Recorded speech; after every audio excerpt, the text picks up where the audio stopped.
뒷골목에서 상인들의 돈을 뜯어내던 조폭의 시대는 갔다. 대신 탈세횡령 주가 조작 등 화이트칼라 범죄를 저지르는 조폭이 대세다. 갈취형에서 합법을 위장한 기업형 조폭까지 돈을 좇아서 조폭은 진화한다. 돈이 모이는 곳에 조폭이 있다. 돈의 흐름이 변하면 조직폭력배들의 사업도 변한다는 뜻이다. 뒷골목에서 상인들의 돈을 뜯어내던 고전적 수법은 이제 옛말이다. 반면 탈세횡령 기업 탈취 주가 조작 등 신종을 넘어선 첨단 수법이 등장한다. 이들이 주무르는 돈의 규모도 천문학적이다. 조폭 전문 수사관들은 그 돈이 100조 원대를 넘을 것으로 짐작한다. 합법으로 위장하지만 폭력과 협박이라는 본질은 변하지 않는다. 이 분야의 베테랑 형사들을 통해 돈 냄새를 좇아 진화하는 조폭 세계를 해부했다. 영화 신세계는 기업형 조직폭력배의 세계를 그렸다.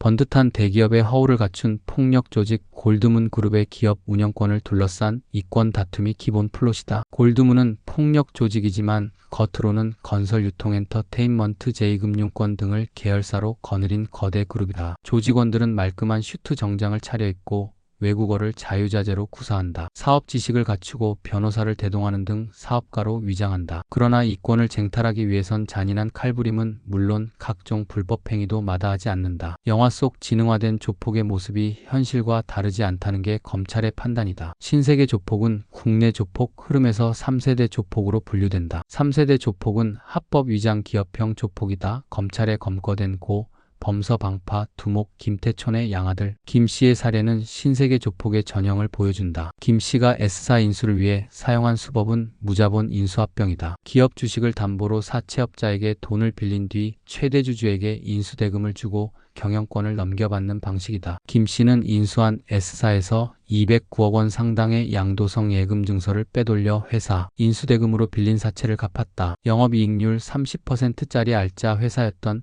S사가 순식간에 거덜나면서 상장 폐지됐다. 이 밖에 김씨는 다른 코스닥 상장사인 C사의 실질적 대표 자격으로 미공개 정보를 이용해 회사 주식을 대량으로 사들이고 37억 5천만 원의 부당이득을 챙긴 혐의를 받고 있다. 황옥락 서울경찰청 광역수사대 조직폭력팀장은 최근 조폭들의 범죄 행태 중 하나가 기업 사냥이라며 김씨가 사용한 무자본 인수합병은 전주사채업자와 기술자 브로커가 공모해 우량기업을 빼앗은 수법이라고 말했다. 하지만 그는 우량기업을 회사 대표가 팔려고 했겠냐며 인수 과정에서 협박 등이 있었을 것이라고 덧붙였다. 황 팀장은 지난 30여 년간 강력마약 조직 폭력 부서에서만 근무한 베테랑 형사다. 특히 20여 년간 조폭 수사만을 전담하며 국내 조폭 계보는 물론 조폭 내부 사정까지 꿰뚫고 있는 조폭 수사통으로 손꼽힌다. 2,400억 원대 불법 도박 사이트를 운영한 조폭들을 대거 검거하기도 했다. 그는 최근 조폭들이 사업 대상은 다각화하고 있지만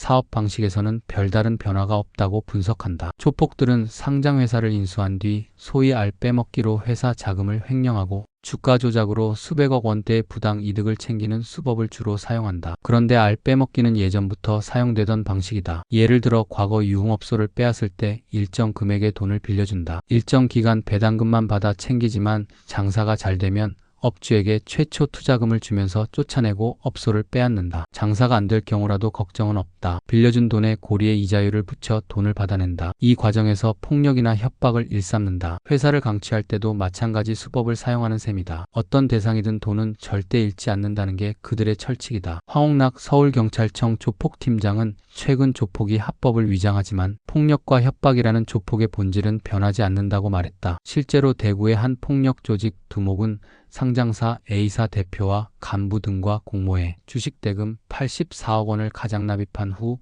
회사 자금 160억 원을 횡령하고 주가작전 세력에게 시세 조정을 위탁했다가 실패하자 7억 원을 갈취하다 수사기관에 적발됐다. 또 전북 전주의 유명 폭력 조직 두목 출신인 김씨는 국내명 속옷회사 B사를 인수한 뒤 회장으로 행세하면서 주가 조작으로 수백억 원의 부당이득을 챙기다 검찰에 구속됐다. 김씨는 2010년 B사를 인수하는 과정에서 호남의 한 폭력 조직과 공모해 가장 매매, 고가 매수, 물량 소진 매수, 허수매수 주문 등을 통해 시세를 조종한 것으로 드러났다. 이 시세 조종으로 당시 B사의 주가는 주당 6,120원에서 13,500원까지 뛰었고 김씨 일당은 350억 원가량의 부당 이득을 챙겼다. 이처럼 조폭들이 기업 탈취 주가 조작 등 금융시장에 진출하기 시작한 것은 2000년대부터다. 그 이유는 간단하다. 돈을 벌 수 있기 때문이다. 황 팀장은 조폭은 의리나 명분은 없다. 단지 돈을 따라 움직인다며 이렇게 설명했다. 조폭들이 금융시장까지 사업 영역을 넓힌 데는 사회적 환경이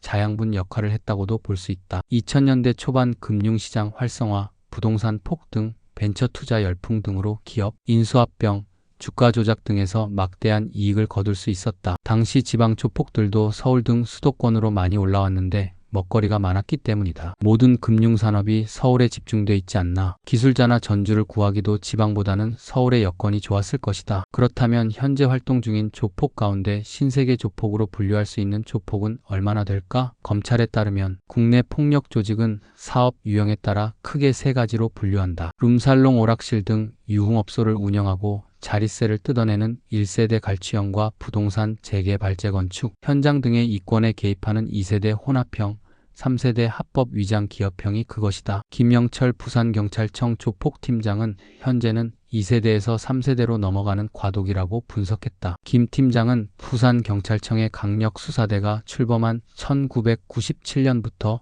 조폭 수사만을 전담하며 지역 조폭들의 밑바닥 정보까지 훤히 내다보고 있어 조폭 정보통으로 불린다. 특히 지역 폭력 조직과 전국 구급 폭력 조직, 해외 폭력 조직 간의 연관성 등 고급 정보도 꿰뚫고 있을 만큼 정보력이 뛰어나다. 2003년 전국을 떠들썩하게 한 부산 영도 러시아 마피아 총격 사건을 담당하며 사건 해결의 실마리를 푼 것도 김 팀장의 정보력 덕분이었다. 신세계 조폭이 증가 추세이지만 아직까지 국내 조폭들은 수입의 대부분을 성매 매도박장 사채 금융마약 등 고전적 사업에 의존한다. 검찰이 2014년도 조폭 관련 업소 총 383곳을 분석한 결과 룸사롱 등 유흥업소가 173개소로 가장 큰 비중을 차지했다. 하지만 사업 운영 형태가 바뀌었다. 과거 보호비 명목으로 돈을 뜯어내거나 일정 지분을 넘겨받는 수법 대신 요즘은 조폭이 업소를 직접 경영하거나 지분을 넣는 경우가 많다. 특이한 점은 고전적 사업에 대한 의존도가 지방으로 갈수록 높아진다는 것이다. 서울과 경기 등 수도권은 금융, 부동산 등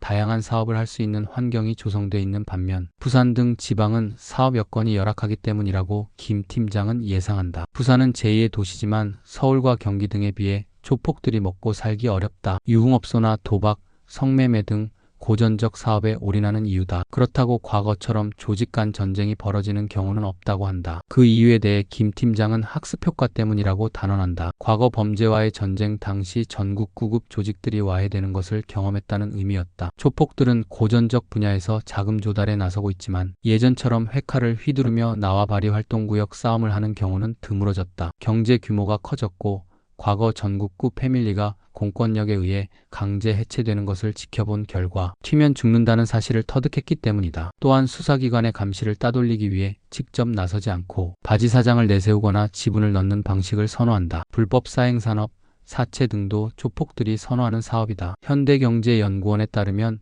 2012년 기준으로 290조 원 규모인 국내 지하경제 가운데 121조 원을 폭력 조직이 주도하고 있다. 95조 원에 이르는 불법 사행산업 시장을 비롯해 사금융, 주식시장 교란, 가짜 석유, 판매, 마약 밀매 등의 지하경제를 폭력 조직이 차지하고 있는 것으로 나타났다. 이 중 불법 도박 사이트 등 도박 관련 사업은 해외 폭력 조직과 연계된 경우가 많다고 한다. 법망을 피하기 위해 동남아 등지로 나가는 것이다. 조폭들은 큰 수입원인 불법 도박 사이트를 운영하기 위해 필리핀, 중국으로 많이 나간다. 국내 수사기관의 감시망을 따돌리자는 의도다. 규모가 있는 폭력 조직의 경우 롤링 사업도 많이 한다. 부산 지역 폭력 조직 대부분이 해외에 진출해 있는 것으로 파악하고 있다. 조폭이다 보니 적발되면 무거운 형량을 피할 길이 없기 때문이다. 그래서 바지사장을 고용해 운영자, 기술 개발자와 함께 해외에 나가도록 한다. 특히 투자라는 이야기는 하지 않는다. 그냥 차용해줬다고 한다. 투자는 직접 운영에 관련이 있기 때문에 수사기관에 적발될 경우 빠져나갈 수 없어서다. 돈을 빌려주고 이자 형식으로 돈을 회수하는데 이자율이 한 달에 수천 %에 달한다. 실질적 오너인 셈이다. 게다가 수사기관에 걸려도 서버를 닫았다가 다시 열면 된다. 한 차례 투자로 서버를 압수당할 때까지 운영할 수 있다. 사채의 경우 조폭들은 몇 년 전까지만 해도 사채업자의 청부로 채권 회수를 대신해주는 게 주업이었으나 지금은 탄탄한 자금력을 바탕으로 직접 사채업자로 나서는 추세다. 이들은 적게는 20%에서 많게는 100%가 넘는 고리에 돈을 빌려주고 변제하지 못하면 폭력을 행사한다. 하지만 불법 사채 시장은 전국구 조직보다 군소 조직이 많다고 경찰은 보고 있다. 김영철 팀장은 법정 이유를 넘어선 대부 업체는 거의 조폭과 연관성이 있지만 양아치 수준이라며 요즘 기업형 조폭은 법정 이유를 지키면서 합법적으로 장사한다고 말했다.